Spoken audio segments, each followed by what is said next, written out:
ব্যবসায়ীদের থেকে পার্সেন্টেজ দাবি করা হয়, চাঁদা তোলা হয়। একবার আমাদেরকে ভোট দিয়ে দেখেন, ইনশাল্লাহ ইলেকশন শেষ হওয়ার আগ পর্যন্ত আমাদের ছেলেপেলেগুলো করবে না, তাই না?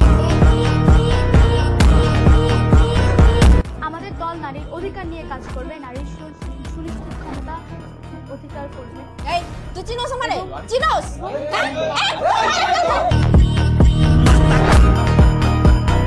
আমার সহযোদ্ধা ভাইদের গায়ে গুলি লাগবে কেন?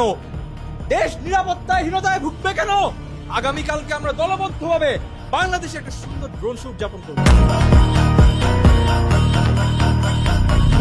আমাদের দেশের নিরাপত্তার যে পরিস্থিতি, এ নিয়ে আপনাদের পদক্ষেপ? দেখেন, ওটা নিয়ে আমি আসলে কথা বলতে চাই না। আমি কথা বলতে চাই পেঁয়াজের যে দাম,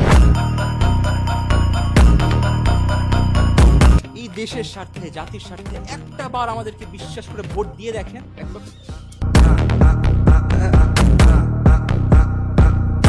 বিরোধী দলের যদি আপনারা ইতিহাস ঘেটে দেখেন, অবাক হয়ে যাবেন কি নোংরা রাজনীতি, কি দুর্নীতি।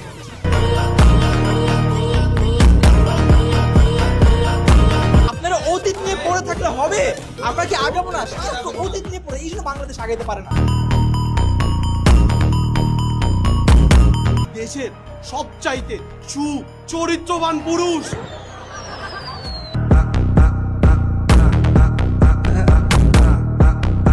দেশের নিরাপত্তার কথা চিন্তা করে আমরা তিনটা খুব গুরুত্বপূর্ণ ডিসিশন নিয়েছি। প্রথমে হচ্ছে আমরা এই ইসিবি চত্বরের নাম শেষ করে মুক্তাদি চত্বর রাখবো, কারণ মানুষ এটাই চাচ্ছি।